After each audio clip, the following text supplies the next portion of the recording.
जय हिंद विद्यार्थी मित्रांनो, एक आनंदाची बातमी आपण घेऊन आलेलो आहे। ती म्हणजे पोलीस भरतीची जाहिरात जवळपास पडू शकते विद्यार्थी मित्रांनो। आणि महत्त्वाचं म्हणजे की जागासुद्धा जवळपास चांगल्या असू शकतात। त्याचं कारण म्हणजे की आणखीन एक लोहमार्ग पोलीस ठाणे 26/1/2025 रोजीपासून नवनिर्मित रत्नागिरी लोहमार्ग पोलीस ठाणे कार्यान्वित करण्यात येणार असून त्या अनुषंगाने सदर रेल्वे पोलीस ठाण्यातील कामकाजाकरिता 6 सहाय्यक पोलीस उपनिरीक्षक, 50 पोहवा म्हणजेच HPC हेड कॉन्स्टेबल आणि 86 पोशी म्हणजेच पोलीस कॉन्स्टेबल।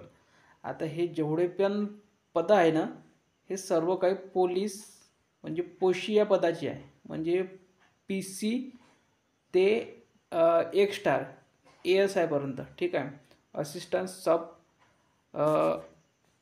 PSI पर्यंत, ठीक आहे, सहाय्यक पोलीस उपनिरीक्षक पर्यंत, ठीक आहे। आणि हे सर्वच पद पोलीस शिपाई या पदापासून प्रमोशन होतात। म्हणजे हे सर्वचे सर्व 142 पदे हे पोलीस शिपाई यामधूनच भरले जातील। म्हणजे हे जर इथे रत्नागिरीला गेले तर यामध्ये विद्यार्थी मित्रांनो आनंदाची बातमी ही आहे की 142 पदे हे आपल्या भरतीमध्ये वाढण्याची शक्यता आहे, ठीक आहे।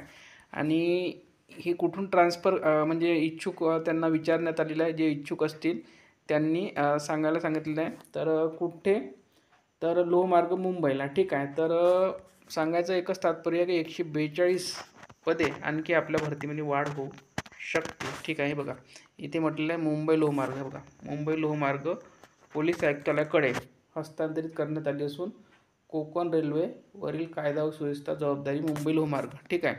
तर खूप आनंदाची बातमी आहे। आणि विद्यार्थी मित्रांनो थोड्या हालचाली ह्या होत आहे पोलीस भरतीसाठी।